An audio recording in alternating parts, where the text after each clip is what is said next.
What up, nerds, and welcome to another shot-on-video episode of Straight Chilling, the weekly horror movie review show where you chill and we kill, slice, dice, chop up, and other things. A brand new horror movie every week. My name's Bob. I'll be your host for the evening. This is episode 417, recorded Monday, April 3rd, 2023. Tonight we're talking about another Patreon pick. This one was chosen by your boy Gabe. The movie is Paranormal Activity 3. Before we get into it, let me introduce everyone else on the show. First up, calling in from Washington, D.C., we got your boy Randeezy. What's up, man? Hello, gentlemen. What's up, man? I heard you got a nasty chice on your leg there. What are you going to do about that? You going to fix it up? It's nice when you get a chice. You know what they say? Is it? It's it. Man, maybe I've been misinformed of the meaning of this word you've invented. You're welcome. Read a dictionary, etc., etc. Okay, yeah, it'll be there too. We know this. There. Last but not least, calling in from South Korea, we got your boy Soju. What's up, man? Hell, what up? It's your boy Analog Stains. Who's Analog? My girl Anna. Analog. She caused a mess, quite the mess. The log, the mess of the log. No, that's just her. We're really gonna try and connect this to shit, aren't we? Trying, working on it. How can we get this back to toilet humor as quickly as possible? Working on it.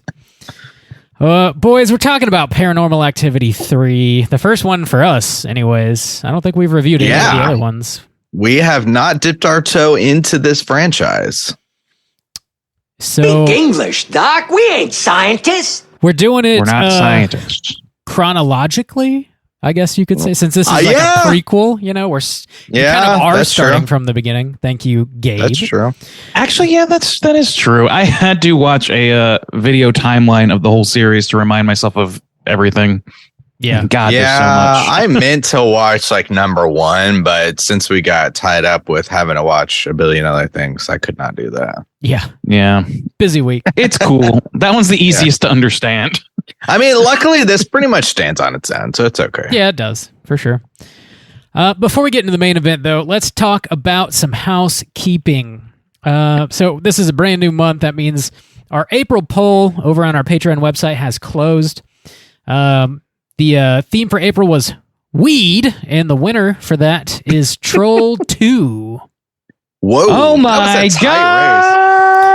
Yeah. I will say, even because of the time difference, I was up at like I felt like I'd have to do the math on the time, but I was like up and I saw it, and when I saw it, it had to be just a couple hours. Scary Movie was up 1, so I don't know how it got flipped around.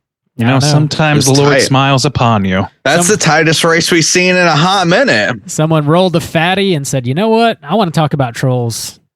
Votes. I guess somebody had to change. They had to change from Scary Movie to Troll. Smart. They had to change into a troll. That's how it works. So we're going to be talking about Troll 2 very soon. That does, of course. It's not goth sex night, Bob. Come on, no every Deftones night here. is goth sex night. Pulled off your wings. That means we got a brand new poll posted on our Patreon website. Our May poll is up there. The theme for which is Let's Kill the Beast. Juice, this is your takeover month. Whoa, Juice is taking over. Yep. So this is something. So I was trying to work with the theme that could get me Underworld in there, and I ended up with this one, which actually I was kind of proud of after trying a couple different ones that didn't really work out that much. But this one, all a means to an end, though. Yeah, Kill the Beast. We are going hunting, not cooter hunting, but you get to choose which beast we will be hunting. You can hunt. I'd fuck a space vampire. Yeah, well, no, we're not hunting the space vampires. We are hunting werewolves. You got the choice between werewolves, trolls, or dragons. So, Bob, how are those numbers looking? So far, the troll train is running because Troll Hunter's winning. So, whoa, people want to hear us talk about trolls. These people are ready for troll culture to take over once and for all. I'm really big into troll culture right now. That's my vibe. I'm really big into troll law. You know, we thought that troll culture really I thought it peaked out at Trolls 2 World Tour, but man, you just keep rolling along. Let's keep picking up steam. We got troll in every house in America soon. Carved out my own niche with this troll law, you know. Trolls need to be represented fairly in the court of law, and we are here to make that happen. Yeah. All right. Underworld is in jurisprudence. Second place. Reign of Fire is in last. So, all right. Many days left to vote. Get your votes in before the end of the month, and we'll see what we're talking about this May. We got mini casts coming at you left and right. Last Friday, we just dropped a mini cast where Juice was reviewing the first season of The Walking Dead, which is great. It's a solid season. Yeah, it's short, so you don't have to kind of like wade through a bunch of bullshit. Yeah.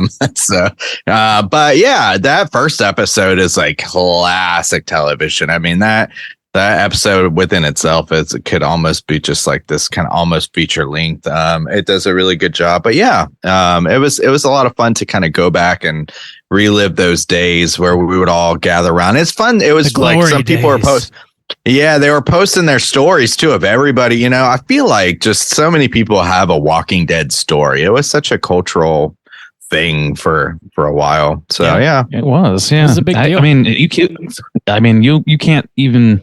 Like that show is got so many iconic moments just from that first season. Like I don't think you could go to any Walking Dead like haunted house or anything like that without seeing that "Don't bed open inside." Don't door. bed open inside. Bed.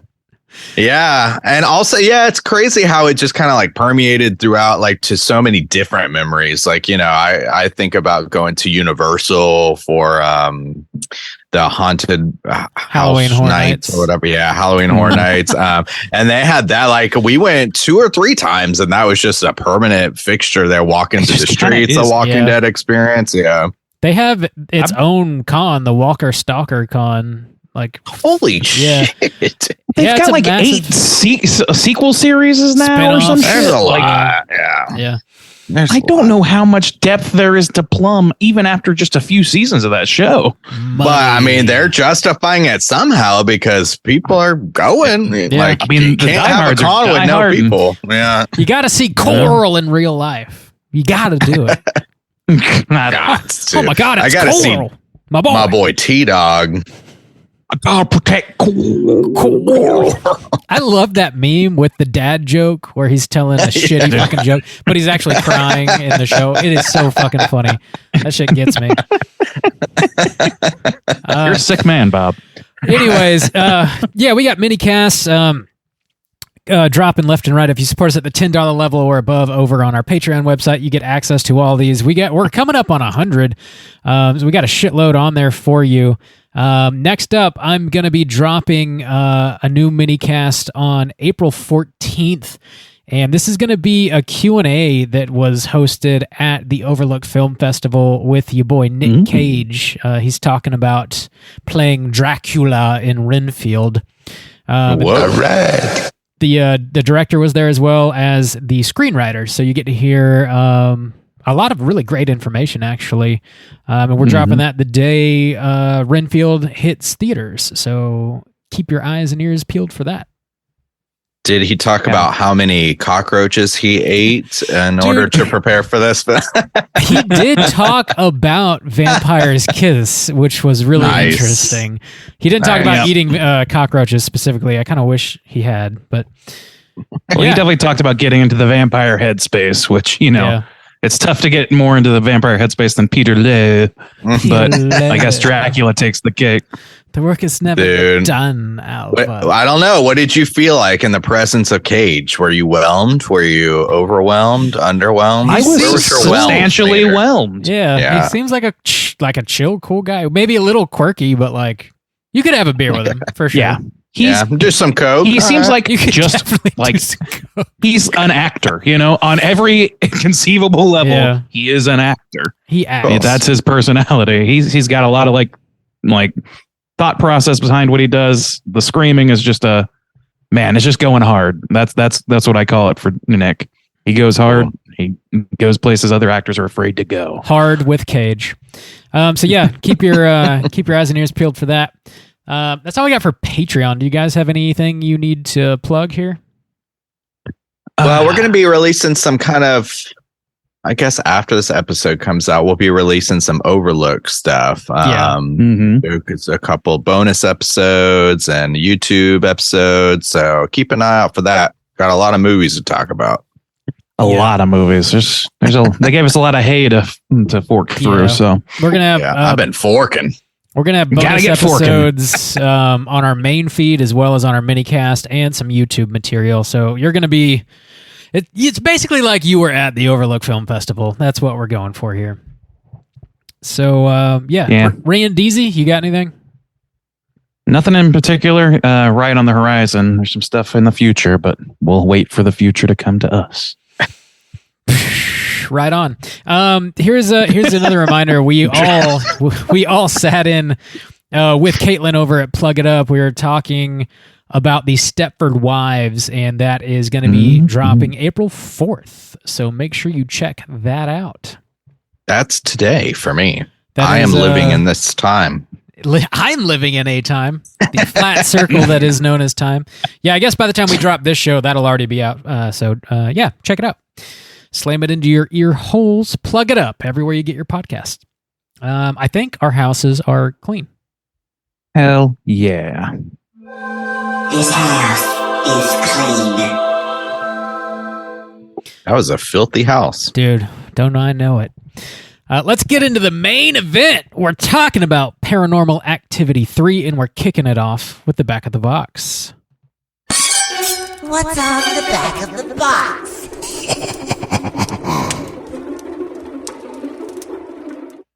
Bob, do you have this box set, I assume? Yeah, I got like the first 3 in one little box here. And it's nice. I like this franchise. If you're into it, this is like a really, I don't know. I think you can get this for like maybe $12 for the first 3 movies or whatever. I was told it was $5. It might be free depending on who you are. $3.99. Wow. $3.99 maybe. So yeah, Paranormal Activity 3. This dropped in 2011, rated R, with a runtime of 1 hour and 23 minutes.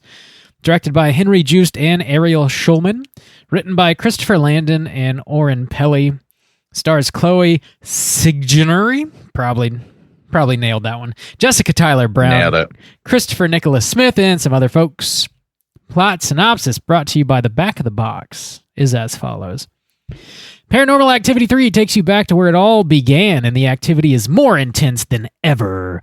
The cameras are on the recording, the chilling moments, and when evil begins to terrorize young sisters Katie and Kristi for the first time, brace yourselves for the horror phenomenon that delivers heart-exploding scares, so frightening that the last 15 minutes will mess you up for life. No, not again. Your life will be ruined when you watch this movie. It's over. That's the promise of Paranormal Activity 3. That's a hell of a box quote, honestly.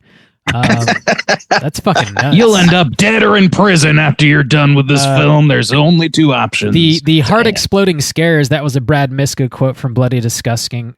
Disgusting. Exploding. And the last 15 minutes will mess you up for life. Dude named Aaron Morgan. I'm not sure that from Ain't It Cool News. So those which is no that longer wasn't cool okay. now. So they were working in quotes into the box into the quotes. blurb. Yeah. Okay. Yeah. That seemed a little self-aggrandizing, so that makes sense. You will die when you watch our movie. It's not us saying this. It's someone else saying this. We just printed it. They're What just can we do? correct, and we know that. That's all. We just know you're going to die from this film. Damn. So, yeah, gentlemen, had you seen this movie before, and would you recommend people check it out? Ray and DZ, kick us off. Yes, I have. It's no secret, I think, to anybody who's listened to us talk about found footage in the past, that I'm a little bit of a found footage mark, and Paranormal Activity was a big part of that, growing that seed for me. So yes, I saw this in theaters. I'm pretty sure I saw this in theaters. I think we saw it together in theaters during the Fest 2011, I think. I think you're right. Holy shit! In like Gainesville? before the bands started playing, early in an early matinee, like a noon showing. Might be right shit. about that. Yeah, we were just dog tired. And I'm like, let's just go see a fucking movie for a couple hours. I think so. Yeah, that sounds right. So yeah, as a found footage type, one of those guys, I would say, yeah, if you met chat description in any way, or you feel like you've enjoyed Paranormal Activity films in the past, I think it's a fair enough recommend. But I don't know that I'd go very much far beyond that. Right on. Juice, what about you? Yeah, I had seen this one before. I'm pretty sure I saw it in the theaters too. Not with you guys, but I think this is where I stopped exploring the Paranormal Activity franchise. I think I got through the first 3, and I'm pretty sure I have not ventured beyond that. I would kind of like generally recommend this. It's kind of weird because it is the third one. It in most ways can stand on its own. But I did find it a little like detaching that I didn't rewatch the first one. Like it's been years and years and years. And so while it didn't, I wasn't necessarily confused about who was what or what was going on. It did feel like a little weird. But yeah, I mean, this is your pretty standard, I would say, kind of run of the mill found footage mixed with some, haunted house, haunting type of movie. So get to haunting. So yeah, I would like generally recommend if you're into those subgenres. If Bob, that's what you're into. If it's what you're into, Bob, would you recommend people check this out? Had you seen this before? Nope. Okay. Yeah, no, as I've already stated. Moving on. I saw it in the theater, and I think this was my second go around watching it for this episode. And I generally am positive on this franchise. They're not all hitters, but I think more often than not they work. And I like this one. So yeah, I would recommend it if you're into found footage, sure. I do know, like, when the Paranormal Activity 1 came out, there was a handful of people that like that shit just did not work for, and it was boring as fuck. Yeah. So like, if I was thinking about that during this movie because I know who you're thinking about. That is the go-to story I have about Paranormal Activity, is sitting between the two polar opposite examples. Yeah, where Justin's on the left, too afraid to watch and asking me what's going on screen, and resident serial killer Drew is looking like he's going to fall asleep. There was literally could not be any more different. Borland, what's happening? Yeah. You're like, oh boy, what's happening? What's happening? Yeah. So there's a giant screen. If you're one of those people that this kind of stuff doesn't work for, I'm sure you know that about yourself. But yeah, generally speaking, I'd recommend it. Yes. So yeah. I'd say recommend across the board, I would say. Mid recommendation from the Straight Chilling crew. All right. Mm-hmm. All right. Let's spoil the shit out of this movie, and here comes your warning.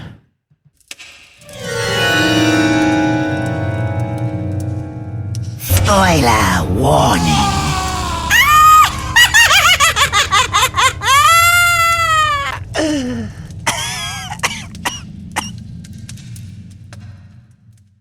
Bob, did you type out that plot synopsis? Absolutely not.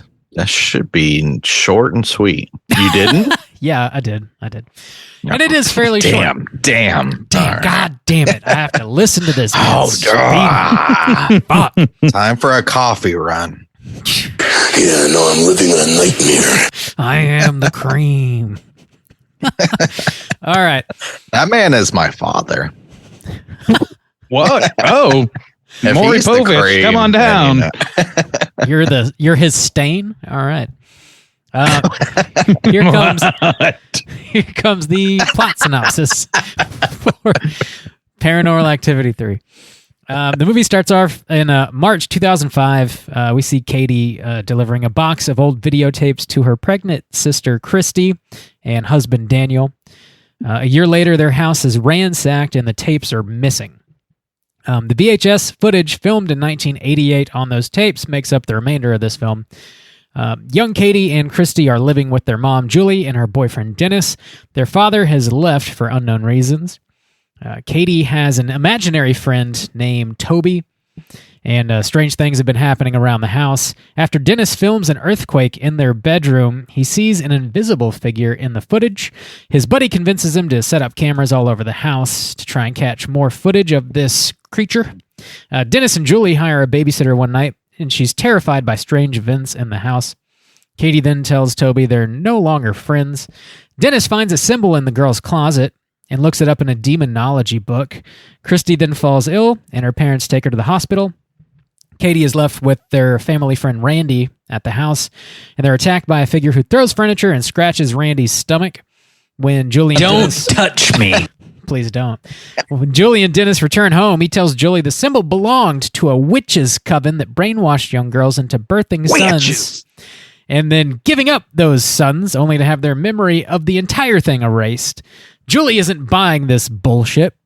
The demon ends up harming Katie until Kristi does what it asks, which is Kristi requests her mother take her to her grandmother's house. At Grandma Lois's house, Julie is awakened by a loud noise and goes to investigate. She doesn't return, so Dennis looks for her. He finds occult drawings all over the walls and several women dressed in black. He runs out of the house and finds Julie's body limp and levitating before it's thrown at him. Dennis and Kristi hide in the kitchen. Dennis is eventually killed by Grandma Lois, and then Lois takes Katie and Kristi to get ready as they walk upstairs. Kristi calls for Toby, and we hear some loud growling sounds coming from upstairs as the cameras cut. Roll them credits, boys! Now, I don't know. This movie's like, I wonder if you guys got the same reaction I did rewatching this, where I was like, you know, this movie has a lot more in common with fucking Hereditary than I remembered. Did you notice that? Like plot wise, yeah, kind of. Like, there's a few beats even where like the floating mom, like I kind of did. The devious grandma and the unaware mom who ends up floating, not quite headless in this one, but hey, spoilers! Whoa, you know. No, that didn't really cross. It didn't really cross my mind much. Something that like did stand out to me, since I'd only seen this once in theaters, and I found it to be pretty effective. But like, I think generally speaking for this franchise, like I do like most of them, but they don't really hold up very well on rewatches, I don't think, because these movies are like interesting in the fact that like they rely. Like, they work explicitly because of the anticipation of what's about to happen, like the unknown. And there's a handful of like really great scares in most of these movies, but once those scares happen, there's not a ton of like character development, or you don't go in depth with who these people are so much. So like once those the scares, you know, as you're like riding through, like, you know, like a haunt in a car or whatever, like if you know where all the scares are, it's really not that effective anymore, and it feels kind of like a ride in that way almost. Dude, I had that same exact feeling where I was like, this really feels like a haunted house experience. Yeah. Where, you know, like nobody's going into a haunted house experience thinking like, I'm going to get some kind of depth, or, you know, it's not theater performance. It's literally there for the experience to get scared. And, you know, maybe you can admire some of the craft work and stuff like that. But I do admire craft work. Yeah, you go into the challenge of, am I going to get got? And in the same way, one of the things I was thinking of is with these kind of movies, my eyes are always scanning. Yeah. You want to see what's going to get you. You want to see where it's coming from. You want to see like what's in the shadows in the background. You want to see if you can find what's hidden. And so that's kind of fun. But yeah, as a film, as a narrative, I took a note that it wasn't until like 50 minutes in that I wrote like, wow, that was like cool. Yeah. And it was the sheet.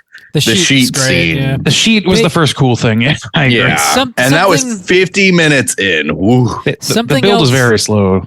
It is. Something else that they do in this franchise, and not in a lot of found footage, of course, they have to like come up with sort of inventive ways to get the footage to be recorded at all. And I think they have some cool stuff in this movie and some of the other ones as well. like when he sets up the camera on the oscillating fan, and that like slow back and forth builds some really great tension, and I love that that invention. Randy, you sound like maybe you don't so much. No, I mean, I agree. Like, as far as a set piece, I think that works. This kind of like becomes the issue that I got hung up on this time around. One of them, which is like, I agree that this time around it didn't pack the same punch. And then on top of that, this is supposed to be set in 1988.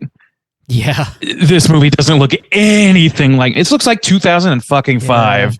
You can't just throw in one side ponytail and call it fucking 1988. Even the recording itself, and that's where I was coming from, is like the recording itself looks like digital recording. It doesn't have any sort of analog effect at all. It's like, and even I was thinking, I was like, there's no way these cameras would work in the dark. Not in the 80s. And also, holding a 1980s camcorder is like carrying like a fucking like a backpack weight. It's huge. Yeah. And this guy's just carrying all around, and they do not justify most of it. Like the stationary cameras, yes, but when they're carrying it around, it does the thing that everybody always complains about, which is like there's no good justification for people holding these things. You really like the kayfabe has to be turned all the way the fuck up. So this does have some of that like VHS noise like overlaid. It's not very heavy. It's very sparse. I think they could have done a little more with it for sure. And I agree with you. For the vast majority of found footage movies, I have to just be like, the footage exists. It just does. Don't get hung up on like, why is this person still filming? Because if you do that, it doesn't work the vast majority of the time. Totally. And this is definitely one of those movies like where the dude hears just like a random noise upstairs and he goes to check on his kid, but just happens to film the entire thing. Like he just wouldn't do that. It doesn't make sense. Yeah, I don't care how much you're trying to capture. Like, and the first one I could justify it because Mika is such an asshole that I'm like, this craven dickhead's going to carry his camera around. Yeah. But these characters are actually like one of the benefits of this movie is that these characters are maybe the first one in the series that are kind of likable. Not the most likable, but they seem like at least baseline likable. And so like you think of them as like, oh, these are responsible parent figures. These are like cute little kids. And nobody's a real piece of shit except for their big reveal at the end. So like for him to like not be more concerned with capturing it on film than getting his kids safe doesn't work. It doesn't work for me. And there's like limits to how much I like you were saying, like this is definitely the kind of movie where you need to be able to like shut that out. Mentally, and if the movie the movie needs to work with you on that, and this one really doesn't at all. I don't think he has like some Dennis. That is, he has some private conversations out in the garage, which is like his editing studio because he's got like a side hustle where he films weddings and stuff like that, events, and he edits the footage and stuff. And so he has like a handful of like pretty private conversations, and there's nothing spooky or haunted that's ever happened in the garage, but he just records those conversations. And they're also like very clearly edited, and I assume not by him because I don't know why that would be. By Toby. Yeah, he's so like I don't unless he was editing this footage all along the course of the movie or whatever. And there's like cuts like mid sentence too, like maybe there was a long pause or something, and someone just wanted to go and cut that out. Like what? Like Witch's Coven is doing these edits and stuff. So like you got to just give yourself over to the movie. And I think largely for the Paranormal Activity series, I can do that because the scares are pretty effective and pretty cool. Like I said, at least for the one time around, but maybe less so on the second go around. I don't know, can you guys like kind of give yourselves over to this franchise in that way, or do those things really bother you and take you out of the movie? One thing that was bothering me, not bothering me. So one thing I had on my mind when I was watching this, specifically with the oscillating camera and like the static ones, is like so several times, we come back to the shot of the fan going back and forth, which I agree in some ways it's cool. But then I kept coming back now to Skinamarink this year, where there's a lot of these like static shots or the shots where you're looking at the same thing. And then the problem was we're having these movies now who take that same kind of concept, but they don't have to justify the camera settings. And so in that way, it allows you, I don't know, that's more effective to me. Just the introduction of saying it's such a weird thing to say in a movie, I have a camera, this is what I'm going to do with it. Because then your mind wants to be like, well, this wouldn't work at night. And this is too fucking heavy. Well, and why would you go into that room? Yeah. And I guess it kind of puts you behind that decision. But like when you're in a movie with Skinamarink, it's doing the same thing. But it doesn't have to like live by those rules, I guess. And so your mind just accepts it, and that's such a weird thing. But yeah, it does kind of bother me a little bit. Skinamarink looks like found footage, but it doesn't give itself those guardrails and those rules. And like, I wouldn't call it a found footage movie. No, but it just kind of resembles one in that way. Which is because of the effects that they have going, the analog effects, and like that's to elicit nostalgia. But the camera is still owned by the director in that movie, and so that recedes as you're watching the movie. Whereas in found footage, like, I don't know, like I'm like I said, I'm a found footage guy. Like I'm generally pretty positive towards this franchise. I'm at least an apologist to some degree. But like some of the stuff, like on rewatch, when I'm less anticipating the next scare, and especially when I'm not in a big ass theater, but instead in my home during the day watching this movie, like. So much of it, it's like riding, the Haunted Mansion with the lights on or some shit. It's kind of interesting, but it's not scary. Yeah. It's not hitting the same tones. It's not giving me the thrill that I wanted. And so like I'm noticing these things a lot more the second time around. Randy, it hurt me a lot as my viewing. As like a found footage guy, probably the biggest one of the three of us anyways. Do you remember like the first time watching this? Like, did those choices bother you, or were you able to just kind of fall into the story? I don't remember explicitly having a problem with them. No, so like, here's the thing: is like my recollection of this film is that it is definitely one of the better ones, maybe my second favorite. Yeah, because I remember the sequence of it being similar to my feelings towards the Saw franchise, at least at one time, which is every even movie was not very good. You know what I mean? Like that's Final Destination too. What's up with that? It's the same thing. Yeah. What's your first? What's your number one in the franchise? It's the original because it has the least. Like the thing is, like this is the first one that I recall like really trying to round out some lore and give it some structure in that way. Yeah. While the others did, the second one did start doing that, and they had like an idea of what was going on there because they set up a lot of these pieces that. Clearly we're tying it to the first movie, but they were building out from somewhere. So it felt like a continuation. And this it being a prequel thing, it's showing how those things came to be. And it becomes very like lore centric. And I was kind of into the lore in this one. It reminds me now in retrospect of Hereditary and like this sort of, witches coven doings or whatever. And the way that they revealed that I thought worked really nicely. The ending is pretty solid still, I think, for the most part. Yeah. But like, it just doesn't, I don't know. I feel like it progressively becomes more and more lore centric as the franchise goes on, as a lot of these movies do, as the Saw franchise did, for example.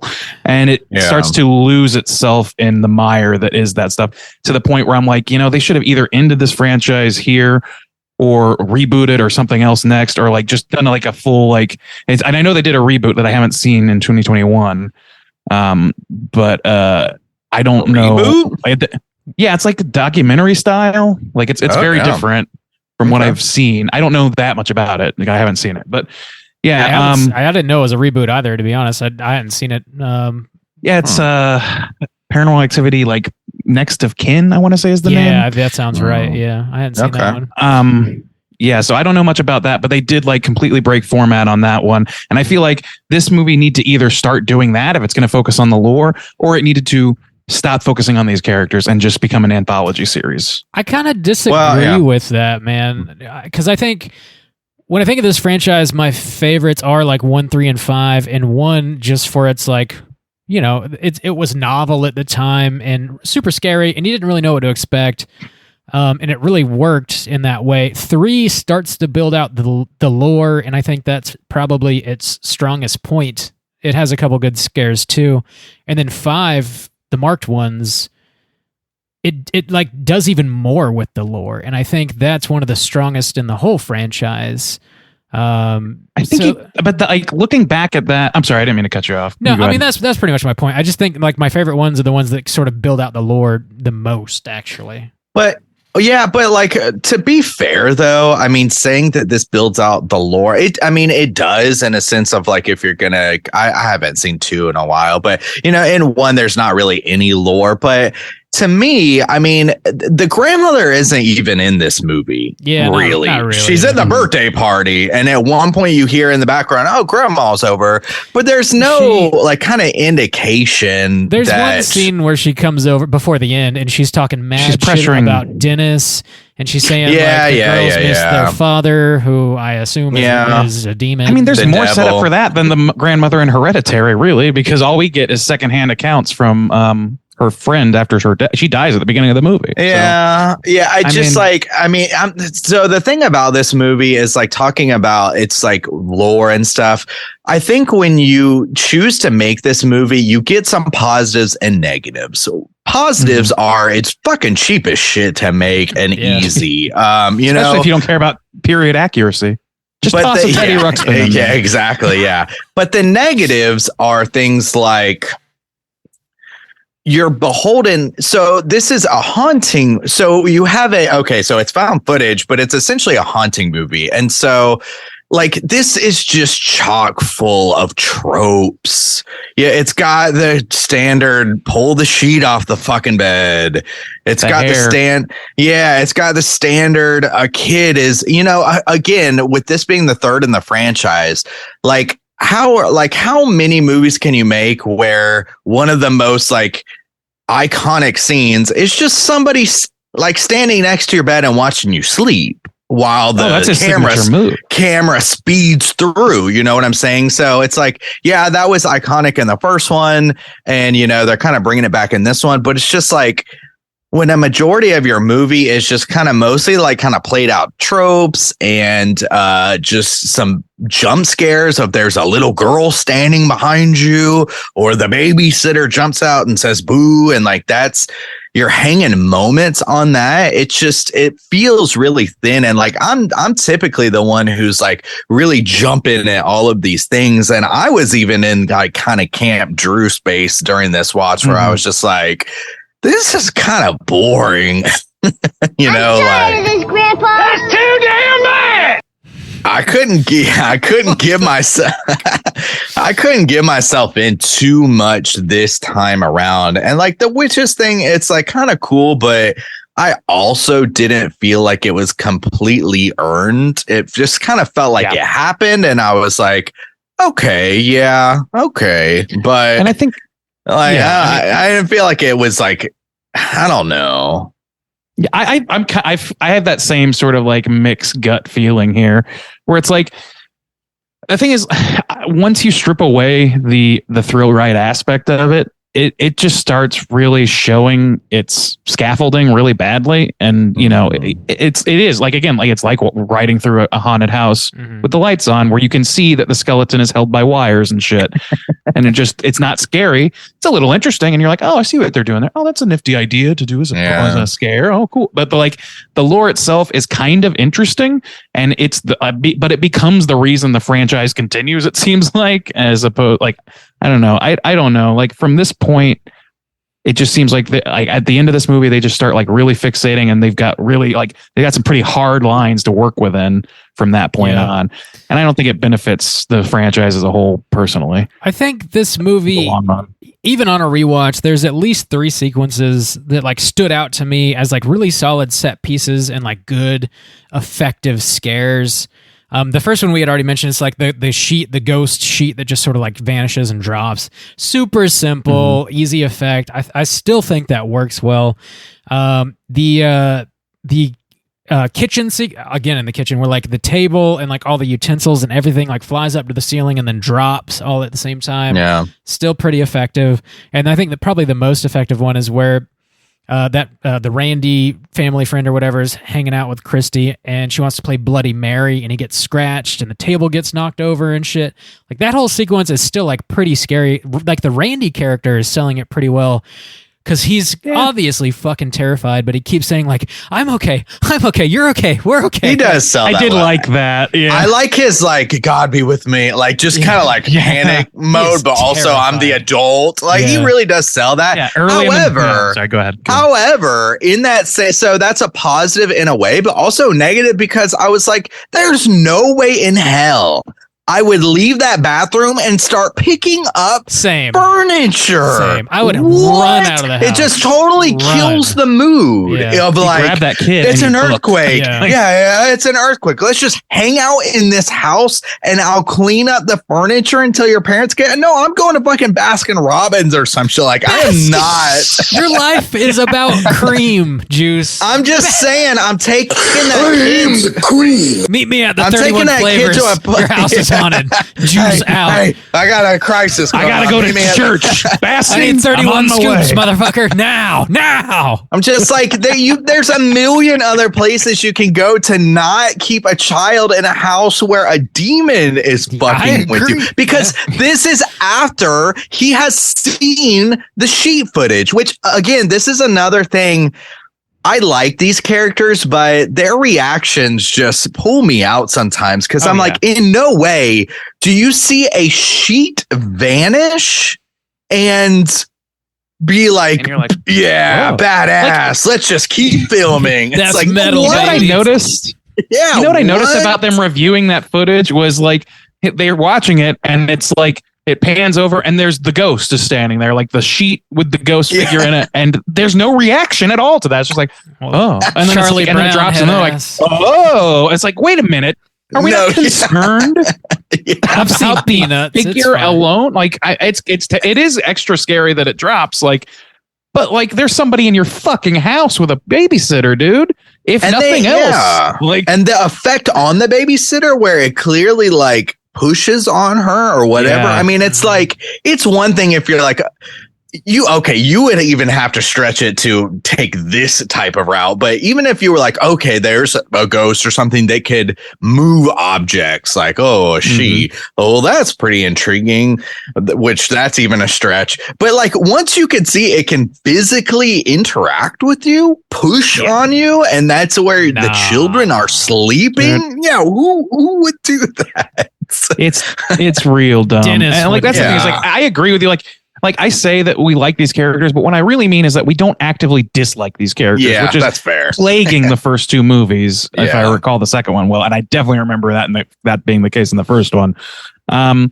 So like you don't want them to be you want them to be smart enough to escape. You want the best for them, so to speak, but they ultimately like can't make the right decision just as a method of making sure we get the celluloid we need to understand what's going to happen. Yeah. But then they don't do shit like follow up on the fever that the little girl had. That shit just vanished. It was just an excuse to get everybody out of the house, but those two characters for a good scare. Yeah.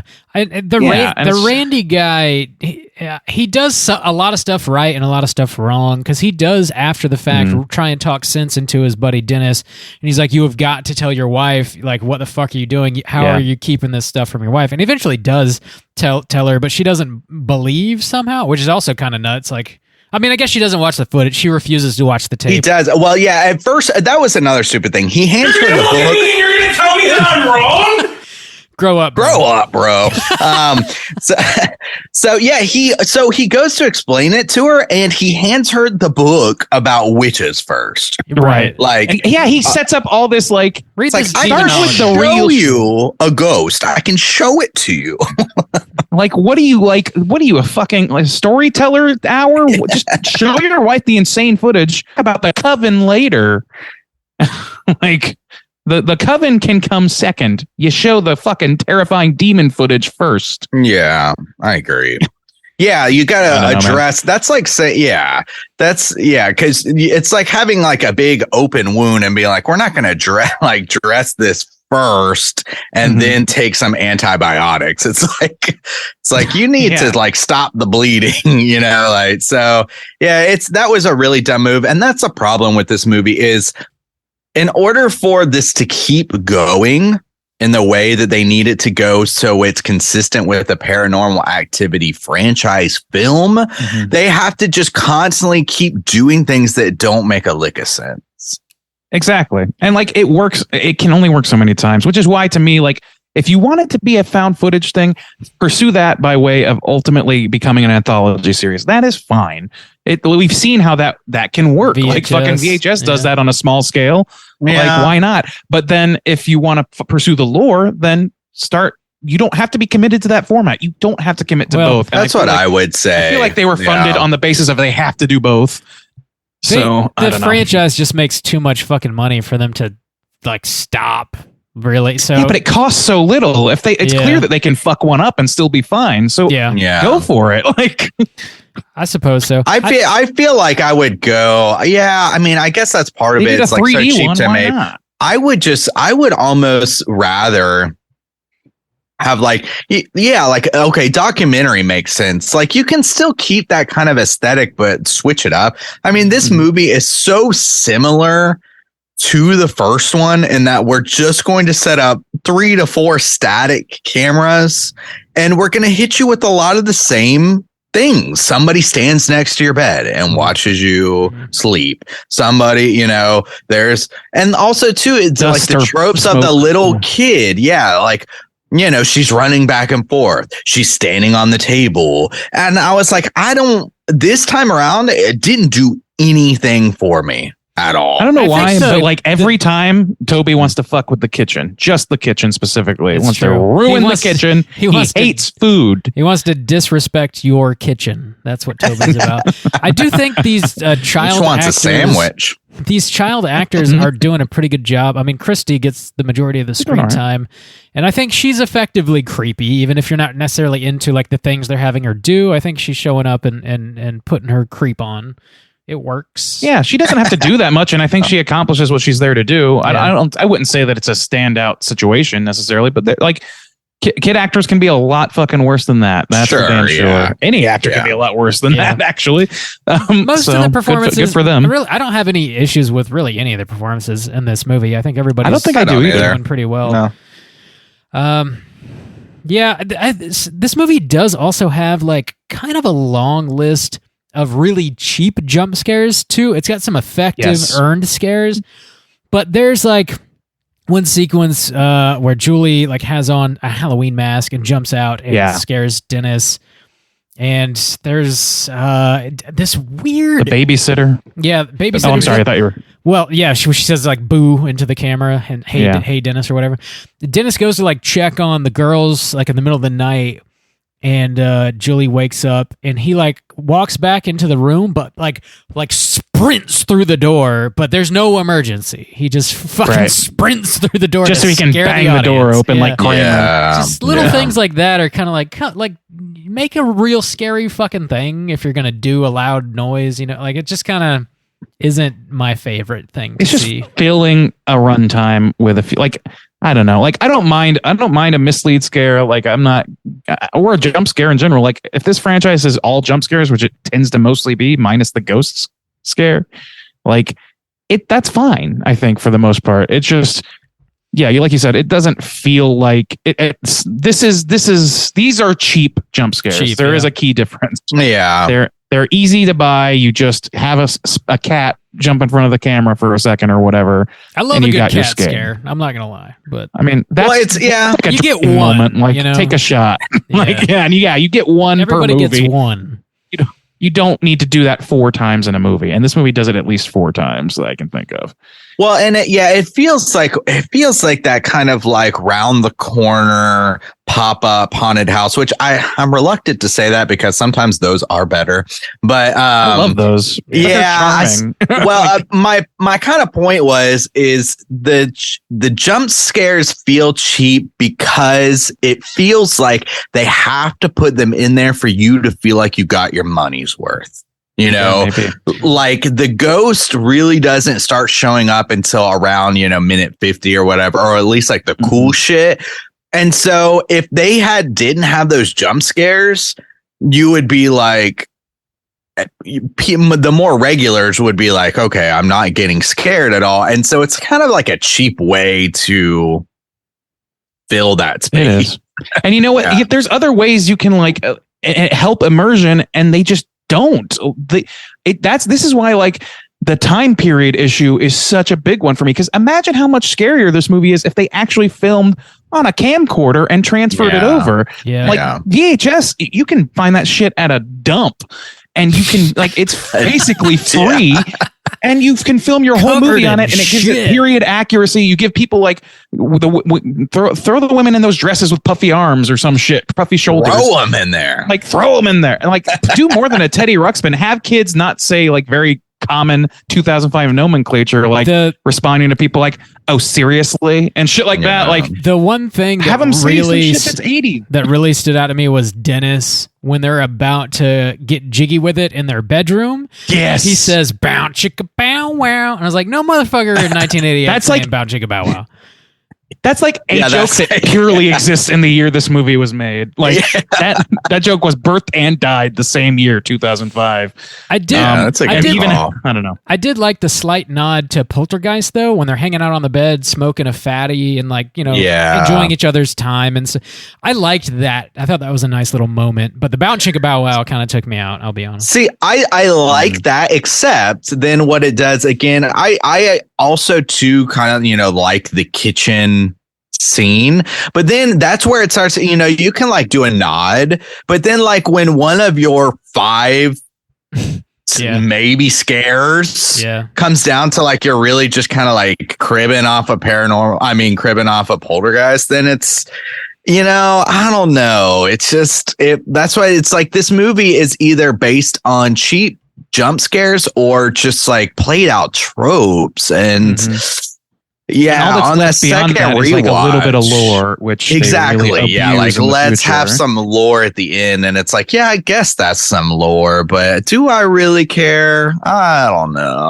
I don't dislike the lore in this one. I just don't either, like what that spells for the rest of the franchise, because it just becomes too centerpieced in the whole thing as a way of being like, oh, so what's Toby up to this time and shit like that. I don't know, man. It is slightly confusing to me because in 2005 we see Kristi pregnant, and then like in 1988 we see her as a little girl like going upstairs with this demon to like get ready, and like when does she like date the devil until like 2005, or like does she bear multiple sons for the devil, or like what's that was going a weird on exactly? There's a large time gap here that I don't know, because she was wearing they're waiting for the male heir. I think that's what's happening, is they're waiting for the male heir to come along, is the whole thing. And that's what the second one is about, is the male baby being kidnapped. Maybe I'm misremembering something from part 2 that would fill that gap for me then. I really don't remember. That's the thing, is like,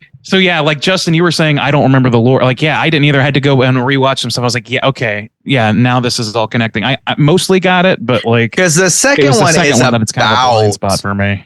The sister and the brother who have the baby, right? Right. Okay. And then and I remember how that one ends. Yeah, okay. So that does make some more sense, because it was kind of weird too, because at the end of this one, the grandmother has one of the girls and she's wearing this kind of like wedding thing, and she's like, oh, who's the lucky, and the mom even says something like, who's the lucky guy, and she's like, Toby. I thought that was the youngest girl, right? Yes. But that's not the girl who ends up having a baby. That's in the second one explained. It is. Is it? Okay. So no, it is. No, that is the woman who ends up having the baby. It's a whole thing. But like, I thought the Toby chases one who's each of them into Toby is the girl from the first movie. No. Katie is the older really daughter who's in the first movie. The second movie, what happens, and this is spoilers for the second one, is the dad of that family, in order to save Kylie, or what? Not Katie, the younger girl, Kristi. He does a spell that puts it onto Katie instead, and that's chronologically the beginning of the first movie. I gotcha. Okay. That helps. Okay. I gotcha. But Katie's sister still does have the male child, so that explains probably what you remember about the second one. Okay, yeah, that makes some sense. Gotcha. All right, well. Yeah. So there's like lore that works, I think, for the most part, it's up until this movie. I can't speak too much about the future, because it does like my memory is a little too hazy. Doesn't it go to like Mexico or something? It does. There's like that's the one that Bob mentioned, the marked ones. Yeah. Which I like after like remembering a little bit more about it. I was like, yeah, I did kind of like that one. They took some bigger swings with the lore that made some cool visual things happen. Like a fresh story with a new family, and it kind of opens itself up a little bit. It ties in eventually. Yeah. Yeah, a little bit. It does. But then like the sixth one becomes just like a 3D movie. I never saw that. I stopped at 5, so like 6 and 7 I saw some stuff. I hadn't either, but having seen what I saw just on the YouTube video, I'm good. The ghost dimension and the next of kin aren't good. Oh, yeah, man. I'll check out Next of Kin. That one intrigues me because it breaks format. Like that's the thing is like you have this cool thing. I understand why this movie got popular because of certain things in the first one, but that doesn't mean if you're going to keep making it, you cannot like just 100% do the same thing and expect the same results. Even fucking Friday the 13th knew that. That's why they took him to goddamn space and shit. Like, hell yeah. They at least started to break format a little bit, even though there's still like the core conceits are there. You can do the same thing and that's because it's lore based. If they're going to focus on lore, break the format. If you're going to focus on found footage, break the story. You don't have to be adhered to one or the other, but I think you're right that like because they're making so much money, they're afraid to deviate, which is I think also one of the reasons they didn't go hyper analog and they tried to make we need to make it more approachable for today's audiences. So we'll just throw in a Teddy Ruxpin and call it a day. Or I feel like that was definitely a conversation that was had and they just decided not to go really anachronistic, and it was a huge mistake because that's an immersion builder. That's a huge benefit to be able to do that in a found footage movie. So yeah, I agree with you. I don't know. Generally speaking, I think you're correct. I don't know. Anything else you guys want to touch on before we rate this movie? Toby's a dumb name for a demon. Toby. I'm waiting for Paranormal Activity X, Toby in Space. Let's do it. Toby. This whole franchise is a prequel to The Office. Makes me think of The Office, The Office was already out at this point, right? It was. Yeah, it was 2006 or some shit, Yeah. Just bed sheets floating in space, just single utensils being thrown around. Anyway, let's go ahead and rate this movie out of 5. Juice, why don't you kick us off? How do you feel about Paranormal Activity 3? Dude, they totally could do Paranormal Activity 3 because then you'd be in the space station and you can't leave, and that justifies the cameras, right? Justifies the cameras immediately. Yeah, people watching on Earth. There you go. And they're talking to NASA, trying to figure out how to solve the problem and understand it with scientific-minded people. That actually works a lot better than Jason X. Yeah, it does. That's pretty good. So yeah, I feel like this is just like very paint by numbers. It was like pretty effective the first time you watch it, or like, effective enough. I agree with the whole, like, it loses its effectiveness once you are out of that kind of setting and like hyping yourself up. And I think this works a lot better if you don't know a lot of the tropes that are coming. Again, this is a pretty good like theater watch. It comes out, you understand why a lot of like young people want to go see it, get that experience. But as like a kind of narrative and the idea too of like, oh, well, it's adding this lore. And it's like, it is. But I mean, does that really amount to much or anything? I still feel like it's about the experience. It would be like saying like, oh, that haunted house really had a great lore. It's like, it's a consolation prize. Yeah, it's like, okay, maybe it did, but so there was some cool effective things. I really did like the sheet.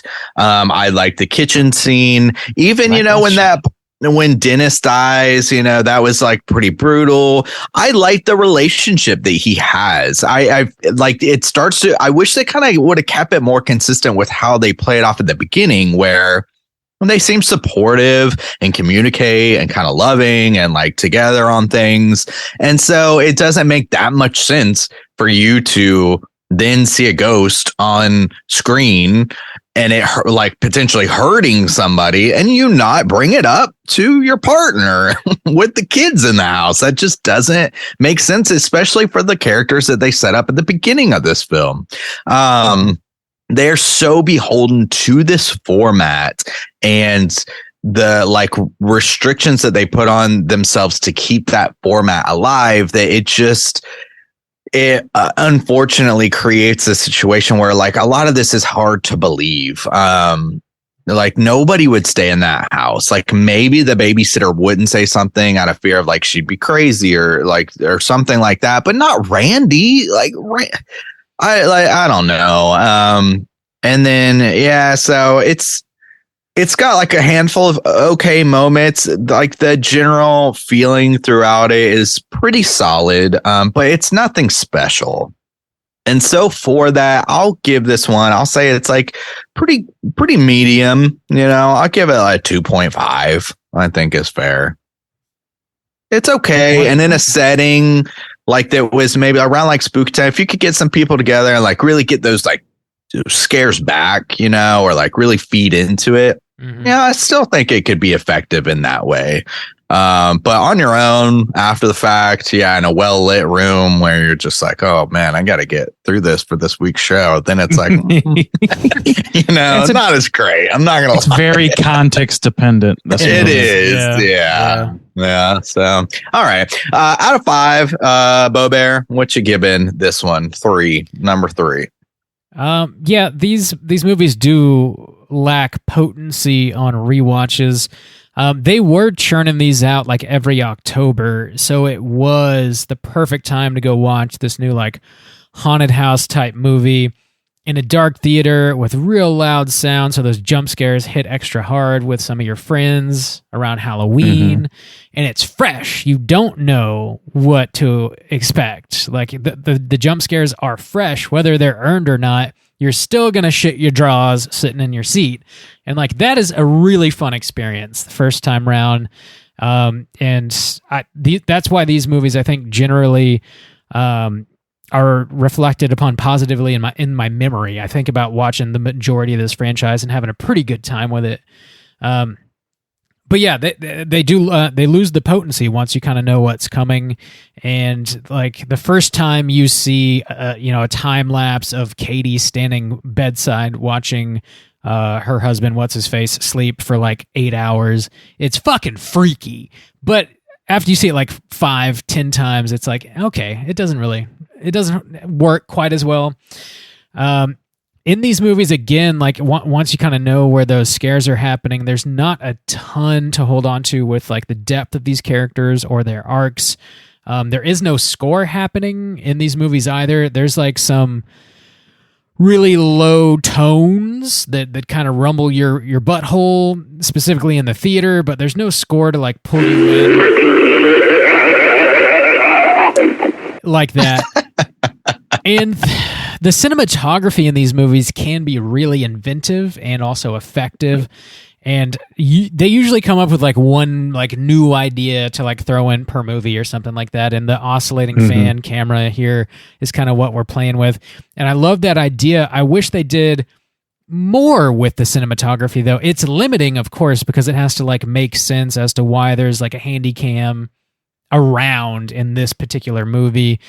But you could have like the ghost knock it over. Hell, the ghost can move literally anything. Have the ghost pick it up and start filming some crazy shit. Or I don't know, just try some new things with it. Because the vast majority of this is like static camera or, people filming stuff where in the back of your head, you're kind of like, there's really no way they'd be filming this right now. It's kind of confusing. Just there's other options and ways to be inventive. And I kind of wish they did a little more with that.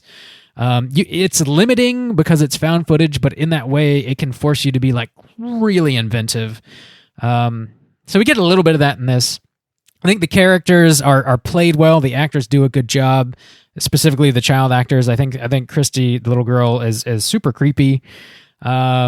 It does add some of that lore with the coven of witches, and I think that's pretty interesting because if that wasn't here and it was just a handful of like ghosty jump scares again, which I think, if memory serves, that's basically what part 4 does, and it's one of my least favorite. Like they just don't really do a whole lot new. So I liked that the addition of the coven and all that stuff. It is like a little freaky deaky because like what are they going upstairs for at the end? Like these little girls, are they about to get impregnated by this demon? Like is that what's happening? I'm not really sure. Kind of not the best thing to consider at the end of the movie. But overall, I think there's more good than bad in this. So I'm gonna come in a little higher. There's some solid scares. There are some solid scares. The Bloody Mary thing really got me pretty fucking good, even on the rewatch, and the ghost, and of course the kitchen utensils and the table and all that shit. Really, they hit pretty well. I'm gonna come in with a 3 out of 5, a little higher than Juice on this one. Ray and Deezy, how do you feel? Yeah, I mean, I'm largely going to echo what you guys said. Like, I think that the comparison to a haunted house ride is very apt. And I honestly think that if you had asked me right after I watched this movie, my score would be substantially higher than what I'm going to give it today. And I'm going to try and split the difference a little bit. Not a lot, but a little bit. Because on the second run through, it really shows its wires too damn much. It shows where it's really stretching to give you a scare. It shows, I don't know, all those things that fall apart, and all that's left is like a little pocket of semi-interesting, but ultimately not worth coming back to lore, in my opinion. I do think that last sequence is great because it goes to it goes back to basics of like found footage of a guy carrying a camera down a dark and spooky hallway. In fact, the scariest jump scare to me was the reveal of the coven in the spare, whatever, the shed or whatever, as the, I forget the character's name, but the male in the relationship is sneaking his way around trying to find his family. Dennis. It's just very context dependent. If I'm not like, I think that like the first time I watched it was in a theater. It was on Halloween time. Anyway, it was around Halloween, right around there. It was loud. It was fun. And it was new. I didn't know exactly where it was going. I was pleased that with the lore at the end more than I am now, because it was like, oh, they added something. And like Bob said, they did for a while, for most of them, try and introduce a new camera trick or something to the mix to give it some level of freshness, if not quite enough. So this second time around, it lost all of that, and it suffered so much for that like the reason I'm interested in found footage movies is because of the immersion, and all those things hurt immersion. And my biggest sin, in my opinion, the most avoidable sin, is the modern feel of it in this movie, that you could have really amped up some of those.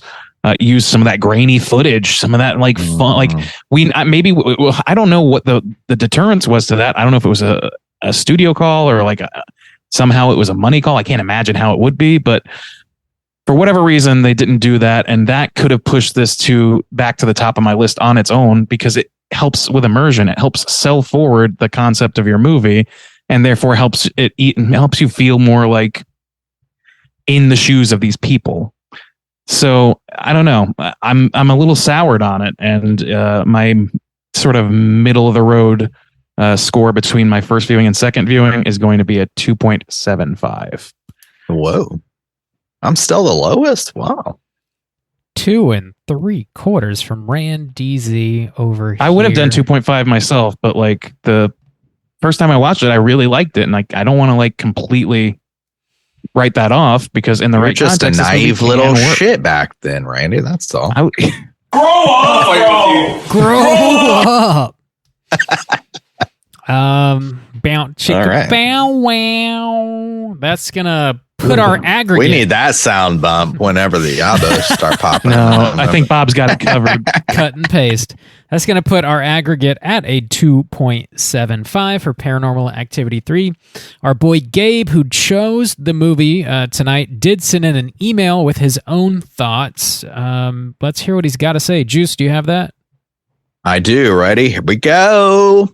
Hello, gentlemen. First, I'm honored in helping getting the Paranormal Activity series up and running for discussion on the best horror podcast around. Whoa. Didn't even have to make that up. Thanks, guy. Sure you did. Sure. Bake it till you make it, right, boys? Eventually, they just start writing nice things about you. Just lie constantly. It's fine. If you keep feeding them the lines, they'll eventually say it themselves. Just fake it till you make it. The Chernobyl story. The soju stain story. I chose I chose part 3 because I found this movie the scariest of the franchise, and it serves as the prequel. And really, to me, anything involving kids and horror is frightening. Seeing the oldest Katie as a child character is interesting to watch, since she is not the main protagonist like in the first film, because she was never the real target of the two sisters, as you learn in part 2. Okay, there we go. Yet she's being tormented just as much as this one. Obviously, this type of found footage may not be scary for everyone. Like the Blair Witch Project and the first 2 Paranormal Activity movies, the idea of not seeing what is supposed to be terrifying you and instead having to use your imagination of what's happening in the moment is sometimes more scary than what you're actually seeing, or than what is actually being seen.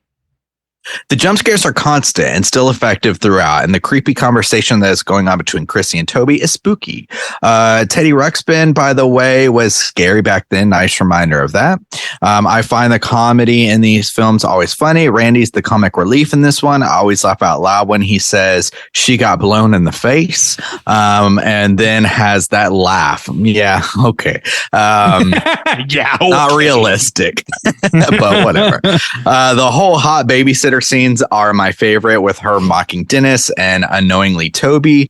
Her being downstairs alone when the ghost is covered with the sheet, creeping me out behind her, and now she's all ready to leave once the mom gets home is good stuff. The Bloody Mary scene, also involving Randy, works almost better, if not better, than any Candyman mirror scene. Whoa, in my opinion, because again, it's your imagination that takes control. It's got to be tough to keep your composure after being scratched by an entity, all the while trying to keep Katie calm after what has just occurred, even though it was her idea to play. Good job by him. And quick question, is it normal to allow their 6 and 8-year-old daughters to be out camping alone at night in the backyard? It was the 80s, okay? Yeah, I mean, that's okay, I guess. When I was watching, Beck was watching with me, and they were like, when at some point somebody was leaving, and maybe it was when the babysitter was closing up behind the parents, and she locked the door, and Becky's like, it was the 80s. Nobody locks the doors in the 80s. Like, free for all. That might be true. Yeah. Julie and Dennis I found likable as a couple throughout, and Dennis is definitely likable as a potential stepfather to the girls. Oddly, I didn't feel any sadness when they got killed, and I can't explain why that is, because like I said, they were likable. Dennis seeing the old woman coming towards him and his death scene were both really effective, though. The grandmother's involvement I wasn't crazy about too much, but definitely gives some clarity as to why the cult is taking place with the family. When Kristi is being dressed up as a bride and she says Toby is the lucky guy, and the grandmother says nothing. What the fuck? Do I sense Cooter of the week? The camera work is to the beast. It literally was. The camera work isn't your typical found footage quality, as they are obviously more HD looking than the first Paranormal Activity movie. And the fact this taking place in the 80s takes a little bit away from the watching experience. Overall, though, I think the movie still holds up as one of the creepiest movies of the last 12 years, as long as you don't try to rewatch this film too much. And I'm saying that, I would give this movie 4 1/4 out of 5. Keep chillin'. #hard with soju. Okay. That last line was made up. Nope. Yep. No, He it's said not. # rigid with Bob. Whoa. If that's what you want, Bob. If that's the line you want to feed the masses. They'll start saying it back. In the file. It's not in the file. Rich. That was... All right. So let us know. Are you #hard with soju or #rigid with Bob? I don't want a hashtag. Thank you. No hashtag Randy. I'm going to pass on that one.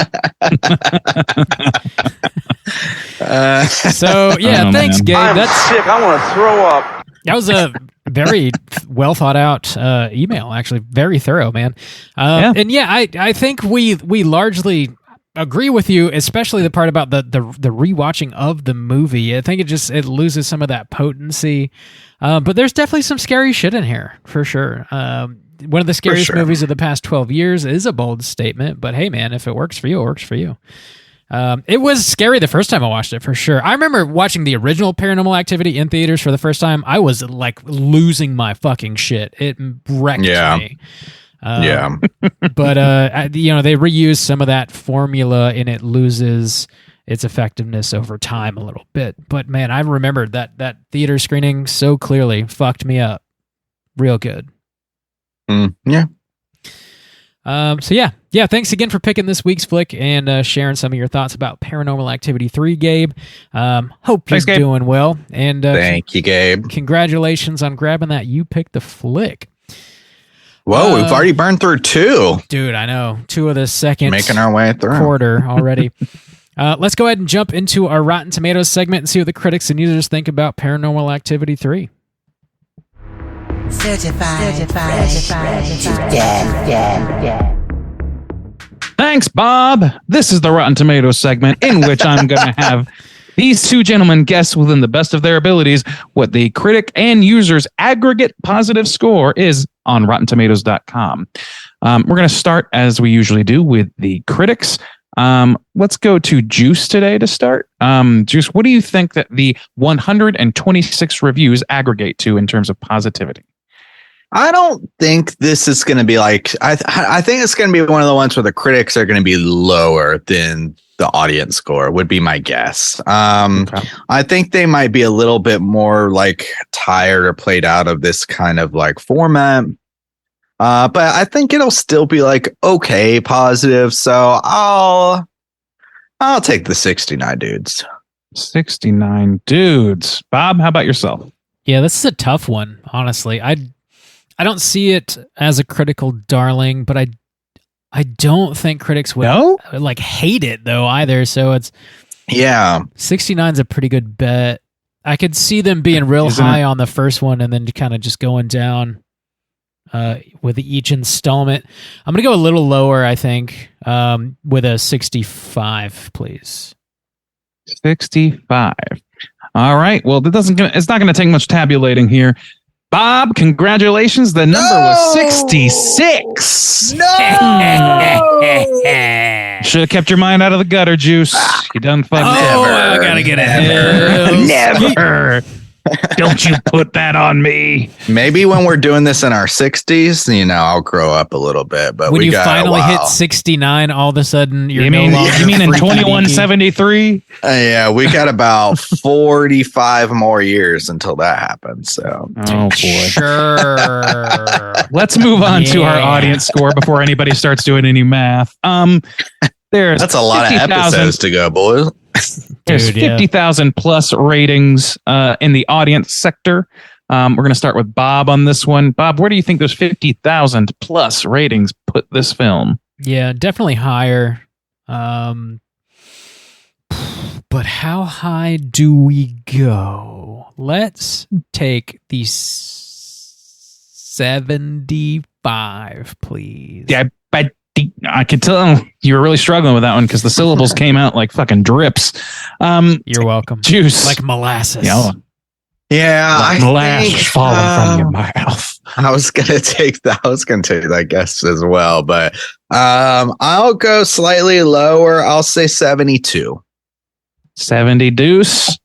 Well, Juice, congratulations. This is thank God. 51% from the audience. Whoa, that is surprising. Yeah. I fear that you guys forgot how divisive this movie is. This franchise didn't think it was most divisive. Like I started this podcast telling the tale of the two genders of Paranormal Activity. Yeah. Like, that's it's true. Either you get it or you think it's the dumbest shit possible. And you think those people gave it more than 1 star? No. That's fair. Okay. All right. Well, either way, hell yeet, Bob. I didn't get my hell skeet. I'm still waiting on that. I mean, you never give me. I have to give myself the hell yeet. So that sounds responsibility lonely. falls on you. I'm really sorry for you. You okay? Oh God! Let's move on. I thought that was no. It sounded that was real time exasperation. It's Randy shitting his pants. Oh, Grow up! Grow up! Here's the critics' consensus. While the jolts and thrills are undeniably subject to the diminishing returns that plague most horror sequels, Paranormal Activity 3 is surprisingly spine-tingling treat. All right. Yeah. Sure. Yeah. We're gonna jump. Sure. Yeah. Well, maybe it was fine. It's not great. Paranormal Activity. Let's look at the negative reviews. Let's find one that is hilarious. And there's quite a few. Yeah, I might just read a few, and I know we're going to hit gold somewhere. Let's see. A cataclysmic abomination of a film, forever tarnishing the reputation of one of the better horror movies of the past decades. There we go. That's a little bit of an overreaction. Yeah. Somebody committed fucking seppuku after watching this movie. Damn. Fuck this. Ah! You ruined Paranormal Activity. An institution in this country. For 2 whole films. Yeah. This classic that came out 2 years ago, you've ruined it. Yeah. Whoa. Fucking to tarnish the reputation forever and ever. Amen. This 2 is so good. Yeah. Oh, man. Sorry. Ghosts dropping spoons just doesn't scare me anymore. Oh, my God. That's the winner. That's all that happens in this movie, guys. It's just spoons falling. It's the whole movie. They're just spoons. So there's this ghost, right? And he's got these spoons, and then he drops like, them. Give me your spoons. Okay. His name is Blueberry, and he's coming for your spoon. My boy Blueberry, damn. That dude's got a spoon up his ass. Dude. Oh my God. What a takeaway.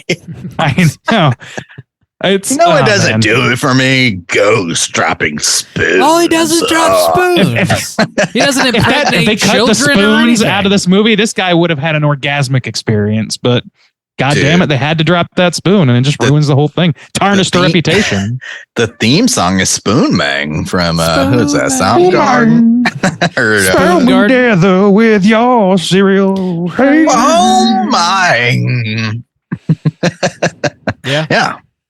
Yep, that's it for the Rotten Tomatoes segment. Bob, what a weird song. Play us out. Yeah, let's talk about some trivia. It's totally time for trivia. Play us out with Spoon Bang, Bob. Spoon Bang. Yeah. We have the rights. We've paid for them. I just secured them. Don't worry. I know you did. I know it. We just got the cheapo version called fucking Fork Man. That took too long. The timing just got completely fucked up. It took a long time. Forks and spoons. What's the other one? What do we eat with? Not our hands. I got a funny joke for you. I think it's Blue Raja. That's a deep pull, dude. Yep. Damn. That just warmed my soul a little bit. I love that. If you know, you know. If you know, you know. The Blue Raja. Shouts out to a waxing racist the caricature. It's from Mystery Man. If you know. That's I was listening to Wax That Porpoise lately. They'll know what I'm talking about. If you know, you know. I listen to that too. That does get annoying as fuck. I love hearing these old men bitch about colloquialisms because I agree like 90% of the time. Like you know what? Fuck that. That's like the basis of talk radio. Do you understand that? Oh God damn it! We're becoming an AM station. Yeah, you're becoming your father. We all are. We all are. I have some trivia. There's not a shitload. Let me blast through some of this real quick. Kristi, the little girl, actually was losing her tooth. That wasn't fake. There you go. There's some trivia. Yeah, you could tell. I was like, they definitely wrote this into the movie. That shit freaks me out. This was the highest grossing film in the Paranormal Activity franchise. So the original movie cost $230,000 to make and grossed $194 million worldwide. This one upped the ante, cost $5 million and grossed $270 million worldwide. Where did that $5 million go? I don't know, man. What? It didn't go to the fucking. It went into someone's pocket mansion they booked for the set. I bet your boy Blumhouse was real pissed when he saw this. He's like, "What happened to the other $4 million?" Yeah, seriously.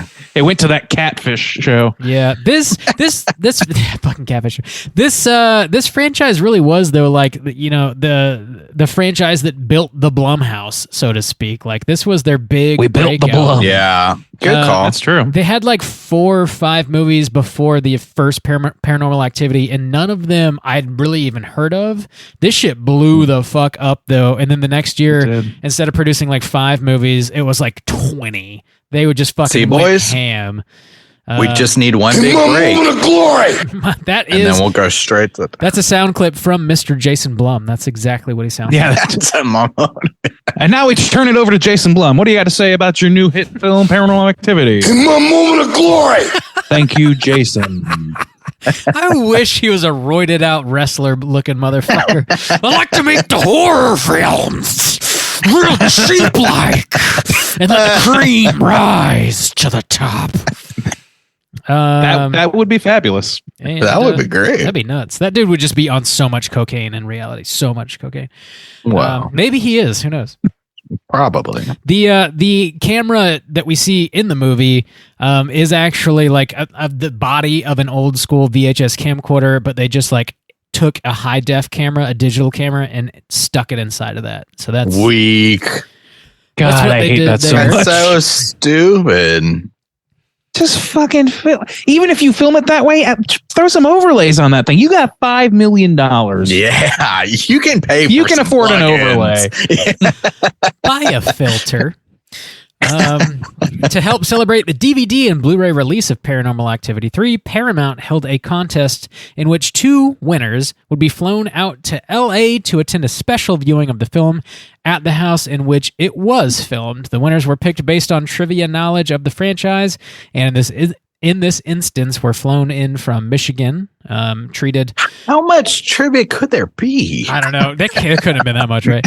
And they had a private viewing of the movie and dinner with some special guests, including the filmmakers. So that's kind of neat. And Toby. Toby Save was a there seat for Toby. impregnating you against your will to offer a sacrifice to these witches or something. Okay, Bob. Okay, We're not going to circle that one back down to a winner, I promise. I've been there. We're not going to do it. The Predator Bob over there here. was, oh my god, it's what happens in the movie. In the trailer for this movie, there was a lot of footage that doesn't appear in the final cut, and a lot of that had to do with a demonologist. So I guess there's just like a ton of stuff left on the cutting room floor here. We see him with like the demonology book in the movie Dennis. Yeah. It's not in the movie though. That's interesting because like I what I watched was labeled as the extended version, and it had nothing about that either. So they just really wrote that one off. Yeah. Fucking stayed on the cutting room floor. Paramount Studios once again used paranormal investigator / researcher Christopher Chacon, who is apparently recognized as one of the world's foremost authorities on paranormal phenomenon. So I guess they used this guy to publicize these movies. And I've never heard of this person before. I don't know if Christopher Chacon is his last name. I don't know. Maybe he's well known. I want to be a paranormal authority. Well, good luck. Let's do it, boys. Good luck. Look, if you can pretend to hear a noise in an old asylum, you're in good shape. Did you guys hear that? I've trapped 13 Korean ghosts in my time. This one spot is 1 degree colder than everywhere else in the building. To watch 13 Korean Ghosts, the movie. Can't fucking wait. So over here, we got this one ghost. She's pretty hot. She's Korean. Totally. And this one over here, also Korean. Real spooky, but hot. Most importantly, hot. Apparently, this is the last bit I have here. In the static end of the movie, there is a frame that shows Dennis's and Julie's bed on fire, and this is presumably the start of the house fire that's referred to in both the first 2 movies. Okay. So there you go. Yeah, that makes sense. There you go. That's all the trivia I got. Let's talk about Cooter of the Week.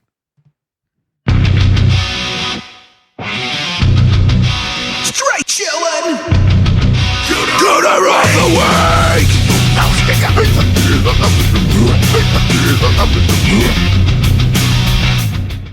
Juice, what is a cooter and why do we hunt them? Oh, Cooter's character type and a straight chillin' exclusive. Cooter must hit 3 of these 5 points to be considered a cooter, but we want the cooter with the most points. The 5 points of cooterdom are sexual deviance, manipulation, smug arrogance, overall looking attire, and overall patheticness. Boys, is there a cooter in Paranormal Activity? Toby. Thrice? I think It's your boy Toby. My boy Toby. if I wasn't afraid of fucking NBC's legal team crashing down like the hammer of Thor upon us, Wow. I would absolutely put in a bunch of hate Toby clips into the situation. All right, so let's see. yeah. Toby, is he manipulative? Yeah, Yes. he's. I don't think whole I need to movie. explain why. It's Pretty what he clear. does. Yeah. Okay. Yeah, I mean, I don't think I think it's well established. The devil is a motherfucking liar. So you know I ain't worried. Biatch. He's also apparently he's an old man looking motherfucker who is hanging around with a little girl. So I don't think that's okay. No, it's not okay. He's also torturing one of them. Tell it to Santa. So that the other one does what he wants her to do. Like, that's fucking Yeah. manipulative and also pathetic. And also the sexual deviance is on lock, as we've If already he's covered. marrying and impregnating children, Yeah. It's can't do that. It's not so It's dope. a real. Yeah, it's a real bad sitch. He looks stupid because you can't see him, so that checks out. That's stupid. You look stupid. So we got that on lock for sure. Smug arrogance. Strong language from Bob over here. I think you look like a dumb poopy head. I can't even see you, you dumbass. Smug arrogance. Yeah, I mean he's chilling out in these people's fucking house and like throwing their shit around and breaking their lamps and scaring the babysitter and fucking disrespecting their kitchen. You just described Mrs. Doubtfire. Fucking up their kids. We'll get to it. Yeah. We should. We saw the best. to it. Bob, We did. We saw this great shirt at the Overlook Film Festival. This guy was wearing that was the Mrs. Doubtfire poster, but underneath instead of Mrs. Doubtfire had the Psycho logo. It was perfect. It was the fucking best. Fucking That's perfect. awesome. I think Toby hits all 5. I wish I could remember who made think that. Toby, and I don't think there's really anybody else that could I don't be think so either. considered. Everyone like else in this movie is maybe pretty the chill. grandmother, like Gabe said, but Yeah. I really don't think there's enough of her in this movie. Honestly, I guess she's like manipulative. Oh yeah. Yes. If she's her little speech thing, Sexual and then deviant. Oh, yeah. sexual It's just the extent of like deviance. promoting Yeah. the She's trafficking her getting her ready. children. Yeah, Yeah. she's human trafficking. Yeah, she's a bad piece of shit. I think we could get actually like the more I talk about it, I think that's pretty We clear could cut. get her, yeah. I don't think she's gonna rank on. She's old. Jesus Christ! So we got her Strong on a tire. language from Bob here. Oh my God! Somebody! Her goth robe was pretty cool though, so maybe we can't give her a tire. Actually, Oh my Yeah. God! We really It was goth yeah. sex night. pissed off. They're listening. Yeah, to goth We pissed sex off all night. our elderly listeners just now. They were getting their fuck on to Deftones out in the garage, and Dennis interrupted them, and that's why they murdered him. Yeah, you just pissed off my boy Hugh Janus, Bob, with Oh my that God. slander on the elderly. He's coming for you. My boy Hugh. I Hugh mean, Janus heard- is coming for you. We haven't heard from you in a while, Hugh Janus.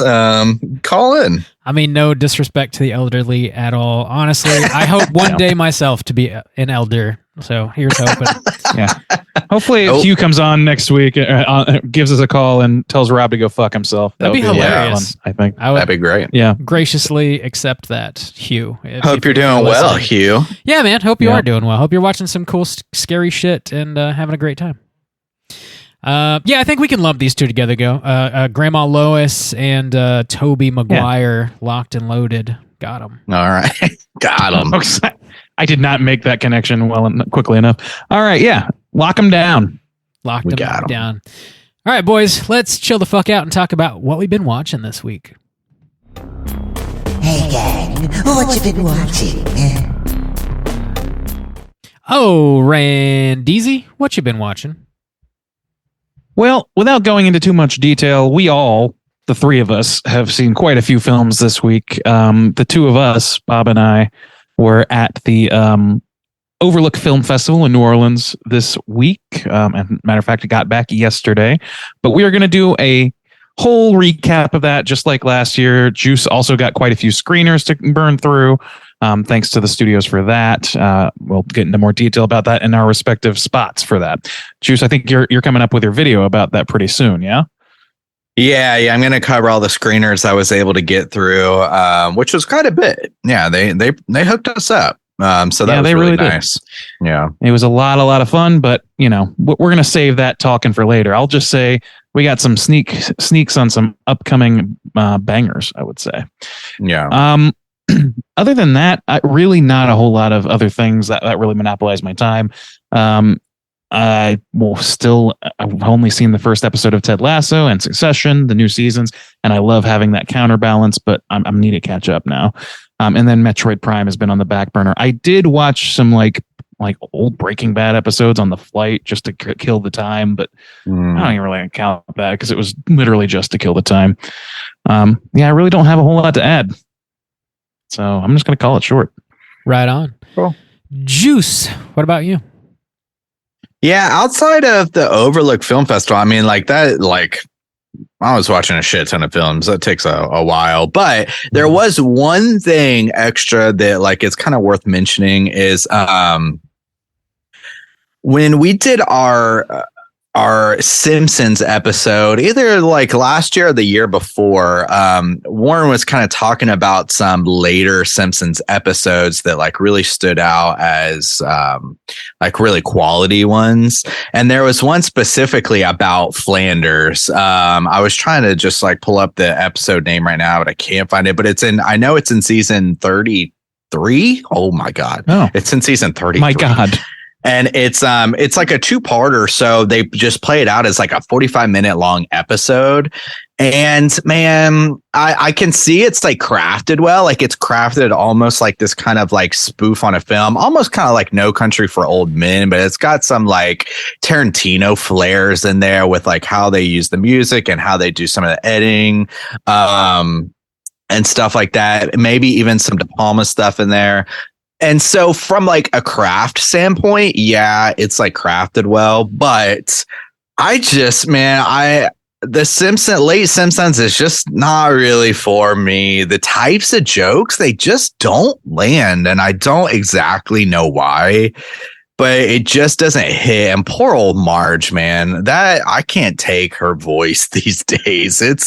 It's rough. Yeah, it sounds really harsh to me. I know we covered maybe it was when we did the Thanksgiving special with Warren on his show, and I kind of noticed it really bad too because that was a later episode. But yeah, other than that, I can't agree with Warren on this one. Later Simpsons, it just so far nothing has been able to convince me that there's still a lot of quality stuff in there. So unfortunately that was a sad realization, but yeah, they're still trucking along, so they've got some success. Yeah, Bob, what you been watching? You been watching anything other than Overlook? Yeah, I do. Yeah, I want to kind of just echo what you were saying real quick before I get into my stuff. Yeah, Warren, we've had him on the show the past 3 years, and each October we talk about a few episodes of Treehouse of Horrors, and it's really great chatting with him. And if you don't know, he has his own show. It's called Simpsons is Greater Than. You can get that anywhere you get your podcasts. He interviews a lot of the people that were involved with the creation of The Simpsons, and he also does some episode reviews. And one of those reviews we were on talking about a really horrific episode that was in the style of Treehouse of Horror, but it was all about Thanksgiving, which was fucking cool. And I didn't even know it existed until Warren brought it up to us. Yeah. So check that out for sure. It's really it's an interesting episode, and then listen to us talk about it. We had a really good conversation. Don't listen to it right now though, because it's spring. It's not. Turn this off and listen to it now. Right now. So I watched 10 new horror movies this past week, courtesy of the Overlook Film Festival, and we're gonna do a nice wrap up episode for you guys, dropping next week is what we plan on. So much more to come on that. Outside of that, the only other thing I had time to watch was this 3-part Waco documentary that's on Netflix right now. It's relatively new. and extraordinarily depressing. I kind of thought I knew like what went down with this Waco situation, and then I started watching documentary, and like I did not know it was a cult like situation. I didn't either. Oh yeah, you didn't? Yeah, I did. Guys, I'm about to say something shocking, but America has too many tragedies to keep up with. Get out of town. Watch your mouth. Get out of town. I won't take this un-American nonsense. I'm sorry to go ahead and break the news here. If you don't have enough time to keep up with all our tragedies, you can get out. You can get out. Well, we believe in America. Go ahead and check that off the list.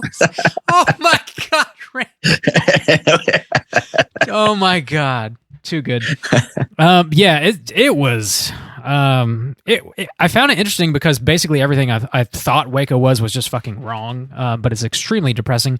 They interview obviously a bunch of the police officers that were on site, and some of the survivors from it as well that were part of the cult, and you kind of get both sides of it, and it's interesting, but you got to be ready for some pretty heavy stuff for sure. I recommend it if you're into that kind of thing, but it's not easy breezy for sure. So be ready for that. It's definitely one of those Netflix documentaries that they like make 3 episodes that like you really just don't. It just doesn't need to be quite that long. I don't know why. The vast majority of things on Netflix are like 30 minutes too long. Like almost no matter what it is. The is Capital fair. Bob. Yeah, I don't know. Somebody needs to edit some shit, that's for sure. I guess like the more minutes your eyes are on their fucking stuff, the better for them. But it's like fucking frustrating. Yes. Anyway, yeah, cut your shit down. What the fuck? That's really it though. Other than all the other movies that we'll be talking about very shortly. So keep your eyes and ears peeled for that on our main feed and minicast and YouTube. Whoa! Whew, yeah. Not mini cast, but it is a mini cast. Never mind. We're hitting it's it. Like you specifically told me not to call it. Well, our main big wrap up is going to be in our main feed for a bonus episode. All you guys to listen to. Yeah. So yeah, let's go ahead and get into our last segment here, which is of course our Hotline Screams. Hotline Scream.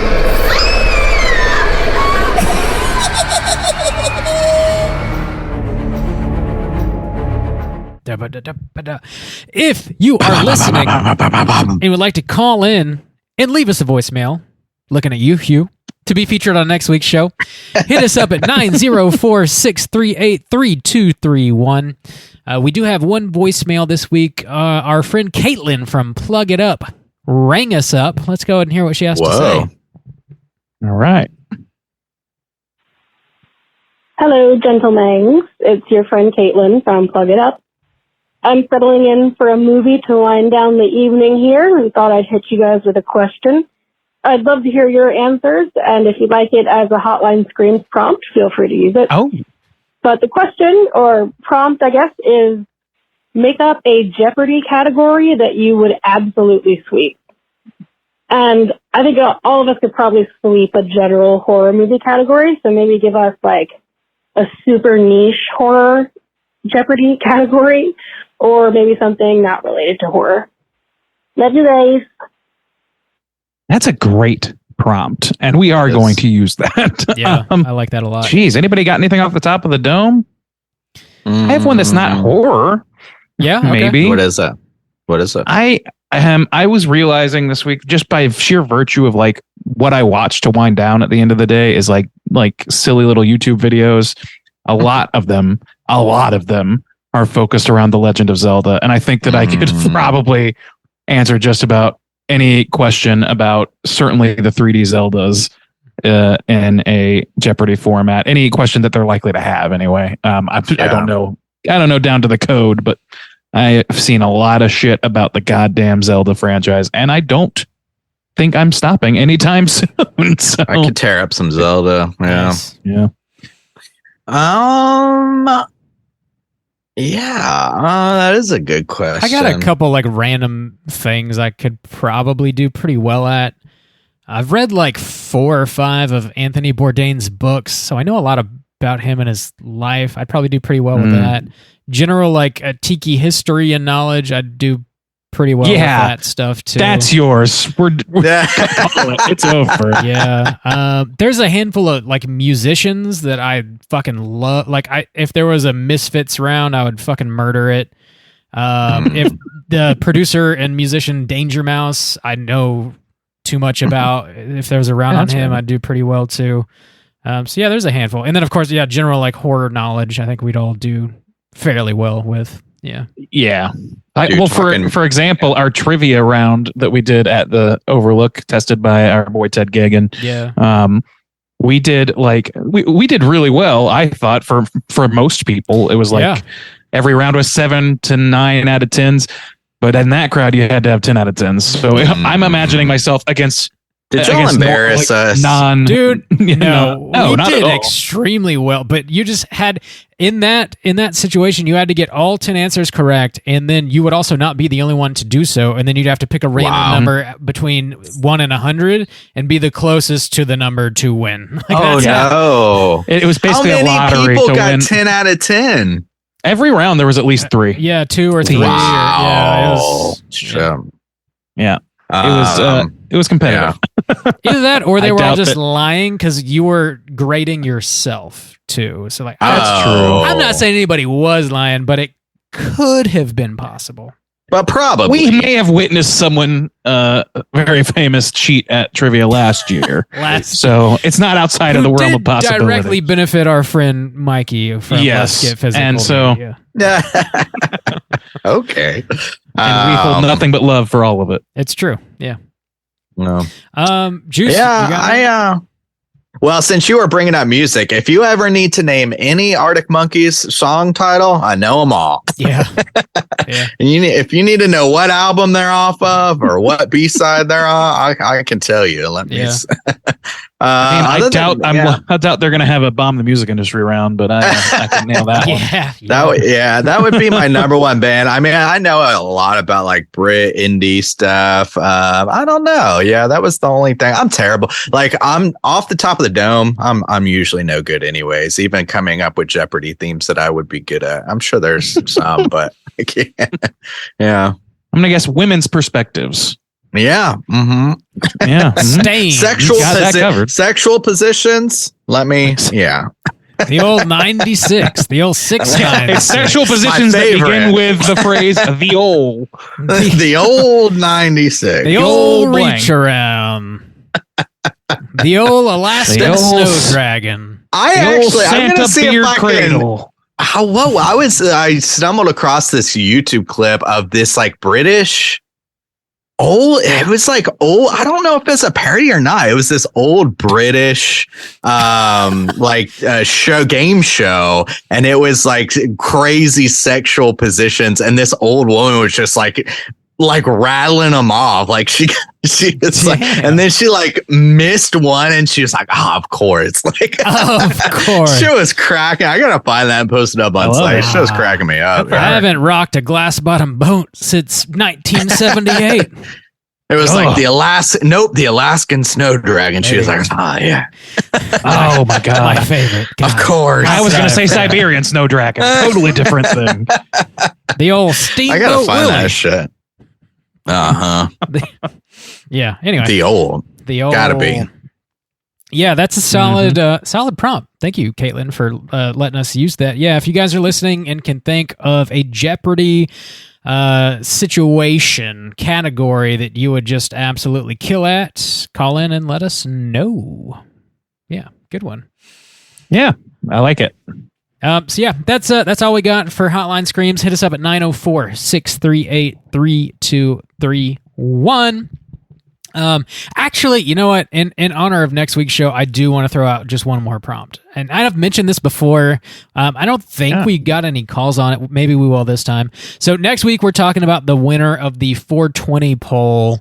And we're talking about Troll 2, of course. So if you guys are listening, you have any like crazy weed related stories about you or about one of your friends, you saw them do something crazy at a party or, whatever, call in and let us know. We want some crazy weed stories. We're talking about the 420 poll pick winner. Why not?